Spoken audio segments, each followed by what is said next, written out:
I've told this story before, I think, but this is the right place for it. When I was a kid, we'd go to these beach cabins in Maryland, right by the Chesapeake. They were small, rustic ordeals with basic comforts, nothing fancy like TVs or air conditioning. 2 bedrooms and a cot in the kitchen, and my siblings and I rotated on the cot so that no one got too sore from it. A small tradition was that my mom and I would have a hot cup of tea before bed, in our summer jammies, and just our way of relaxing while everyone else went off to read or listen to music. Well, one night I was settling onto the cot when she picked up the tea kettle to fill it. Out of the corner of my eye I see her flinch, then say in a steady voice, "What are you doing there?" My head whipped over to the kitchenette, to see her looking out the window. Then she jumped back and started screaming for my father. Somehow he knew shit was getting real, ran from the back bedroom and barely paused to see my mom point towards the left side of the house. He burst out the door and towards the left of the cabin. I'll be the first to admit I ran as a motherfucker and baseball slid under my parents' bed, because damn it I was 10 and that's what kids do when they're terrified. I still remember the smell of the old wood and the feel of my teddy bear shielding me from whatever the hell was happening.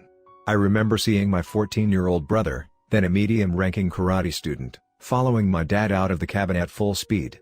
The rest of the story is an amalgamation of what I heard and what my family filled in for me. My father, a former Army sergeant and MP with a Bronze Star, managed to tackle the guy that had been peeping into our kitchen window. He put him in an elbow lock face down on the ground, my brother standing sentinel over both of them while my mom ran to get the cell phone we'd bought just 2 weeks earlier. This was in '95 when those suckers had cords and everything. While my mom called 911, I remember hearing the guy talking. He was saying things like the Ouija board fucking told me. I want the devil to suck my fucking brains out, Satan is in cabin 10, I have to get to cabin 10, the devil wants me to kill myself. And so on. We were in cabin 3, over half a mile from where he apparently intended to meet the devil. My dad kept a grip on him for probably a good 15 minutes until the cops showed up. The first thing out of the one's mouth was, "Jamie, when they let you out?" He'd been released from jail just 2 weeks earlier, for arson. You know where he was standing, when my mom was at the sink in the kitchen. Right beside the propane tank. Came home around 11 p.m. after hanging out with my friends. I was halfway through changing into my PJs when I heard a light tapping noise on my window pane. My house is 1 story and my room has 1 big window facing into the street. I didn't really think much of it because my house is old and makes weird noises sometimes. All of a sudden I hear some man yelling incoherently outside my house and my dad chiming in a few minutes later. All I was thinking was, who the hell is trying to fight my dad at 11 p.m.? Defuke. Turns out some man was actually peering into my window watching me change, and the man yelling was one of my neighbors driving by and trying to confront the peeping Tom. My dad came out to yell at this creepy asshole, but he ran off and got away. The cops eventually came and chilled outside my house for a while to reassure me. I bought some thick-ass curtains to cover my window, but I still feel like someone's watching me. This was 17 years ago, give or take, and my family and I went camping at a national forest not far from us. It was a campsite area with other people also camping, but far enough apart to have a bit of seclusion. We did this once a year or so and would stay for 4 days and 3 nights. One night, we decided to go to the top of the mountain and go to the lookout. This was against the park rules, no access to the top after nightfall, but we went anyway. I remember, clear as day, when we reached the top. The headlights of our van panned from left to right as we turned into the parking area at the lookout. We see a beat-up old pickup truck, rusted, and overall kind of creepy looking. The headlights keep going and we see a man pushing a lumpy, rolled up, carpet off the side of the mountain. He quickly turned to face us and I remember seeing his eyes reflect off the headlights. They were the scariest eyes I have ever seen. My dad whipped the van around and drove back down the mountain as fast as he could while still being safe. My parents stayed awake the whole night and they said they saw the truck drive past our campsite multiple times but never stopped. In the morning, we packed up everything and went home. That was the last time we went camping. I grew up in a little village in the middle of nowhere, surrounded by fields. I would often walk my huge wolfhound pretty late at night, that way I avoided the dog owners who were scared of my pup. So one evening I was walking up the hill to the church with my friend and my dog. All was well, we had a torch with us, it was a late summer evening, and chatting away as usual. Going around the corner towards the top of the hill, I shone the light ahead to see if there were any foxes or such. The light reflected off of a van, which was completely invisible before. It was half in the bushes and with no lights on. We paused for a second, turning the torch off. Then the van turned on, hearing a strange splutter, and the headlights came on, pointing down the hill towards us. We panicked and started to run down the hill, unable to get to the fields on either side by the hedges. The van started to play music, typical church stuff, really loud, driving directly towards us, getting faster. We ducked into a hedge, lay on the floor, and waited. My dog was going crazy, growling and snarling. Wolfhounds are incredibly sweet, and I've never seen him act that way before, or since. We waited an hour in the mud. I called my dad to come meet us, and he heard the van driving past us again and again, just going around in circles. I have never been so relieved to have my dog, and my dad walk me home. When I was in 6th grade, so probably about 10 or 11, I went to play an indoor soccer game. I was playing in a league against 14 or 15-year-old kids, so they were considerably larger than me.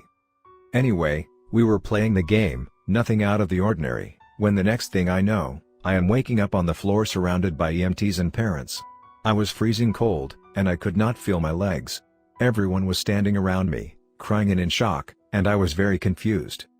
What had happened was that, this kid who was playing goalie ran all the way up to the halfway line, where I had received a pass.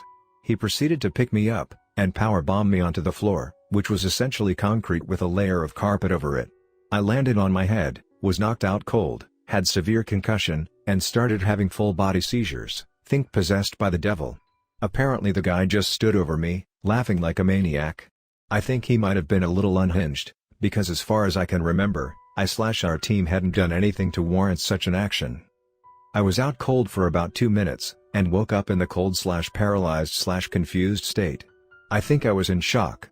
An ambulance took me to the hospital, had me stripped down and prepared for a CAT scan, and all I could think is, damn it, why did I have to wear teal-colored briefs today?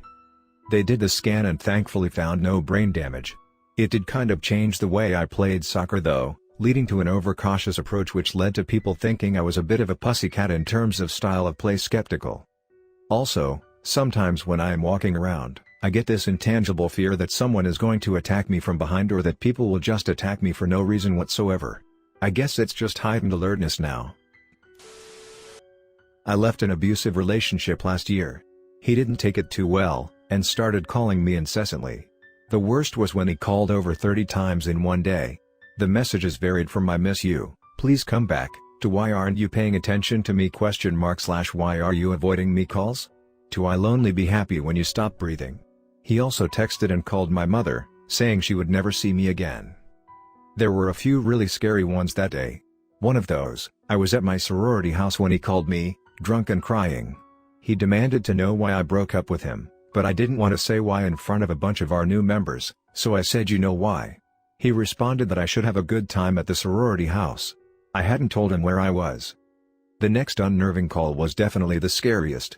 I was in the Modern Languages building when I got another phone call, so I took it outside and walked around campus for a while. During that 90-minute conversation, he told me he had a gun to his head, and I needed to come over to take them from him. I had this sense of dread come over me, and I just knew that I shouldn't come over to his house. I pleaded with him to please just meet me in a public place, told him my car was broken down and I was on the other side of town and couldn't walk to him. During this fiasco, I ran into my friend's husband. Friend is a social worker, her husband is retired Air Force. I motioned for him to come over while I attempted to de-escalate the situation. Once I was off the phone, and I called the VA's suicide hotline and reported my ex is an infantryman in the National Guard. They handled him from there, and my friend's husband took me over to his friend's house. They helped me pack a bag at my place, kept guard in case my ex showed up, got me to a safe place for the night, and helped me set up an appointment with the campus victims advocate and Title IX coordinators. The Title IX coordinator is terrible. She made me doubt everything I said, told me my text messages asking him to stop contacting me didn't matter and weren't proof I wanted him to stop, and the next semester, allowed him and I to have back-to-back classes in the same room because she forgot I had taken out a restraining order. The victim's advocate, though, is amazing. She would give me hugs, took me to safe house, helped set up counseling appointments, and even helped me get my restraining order. I was in her office almost every day from September through May, and now we stop and say hi/exchange hugs/catch up whenever we run into one another. TLDR, abusive ex threatened to kill me, Tried to get me to come over when he had his guns out, told my mom she would never see me again, and now I'm good friends with the campus victims advocate. Sao Paulo, Brazil. A few months ago. Was on my car waiting for the semaphore to go green. There was a Chevrolet Corsa right in front of me, 4 guys in there. Suddenly 2 motorcycles stopped on each side of the Chevrolet. 2 guys on each bike. Suddenly the guys on the bikes were shooting on the car. The guys on the car start shooting back. One man leaves the car on my right and starts shooting at the guys on the bikes. It happened so damn quick. So many shots. The guys on the bikes were on the ground quickly. 2 dead in the Corsa, 3 of the guys on the bikes were not moving and the 4th was moaning holding his belly. Then the guy that left the car on my side started screaming that he was a cop. The next day I saw on the TV that the guys on the bikes tried to rob a car that had cops and the cops killed them. But I saw it. It was not that. Clearly the guys came to simply kill the cops in the first car and they were expecting it. That's why they had another guy waiting on the car on the back. It looked more like 2 gangs fighting. I've seen my fair of dead bodies and I hear gunshots at least once a week.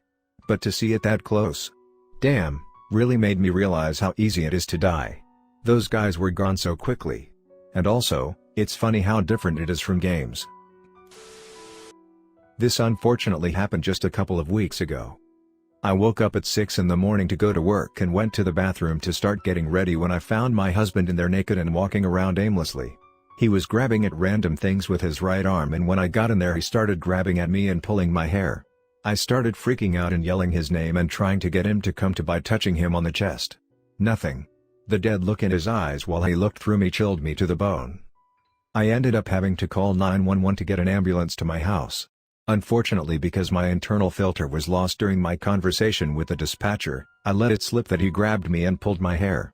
Therefore the first responders were cops, who probably thought this was a domestic disturbance. In fact 5 different cop cars pulled up to my house.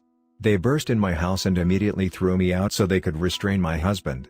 Of course, with all the recent cop shootings, I was scared to death that they were going to shoot my husband. A police officer I had actually met before was asking me about the situation and asked me if anyone else was in the house. I told him my 2-year-old daughter was upstairs in her room, and that set things off even more. Finally they let me back into the house once they felt they had properly restrained him. The EMTs were allowed in as well. He was naked on the bed with his hands handcuffed behind his back. Very disconcerting.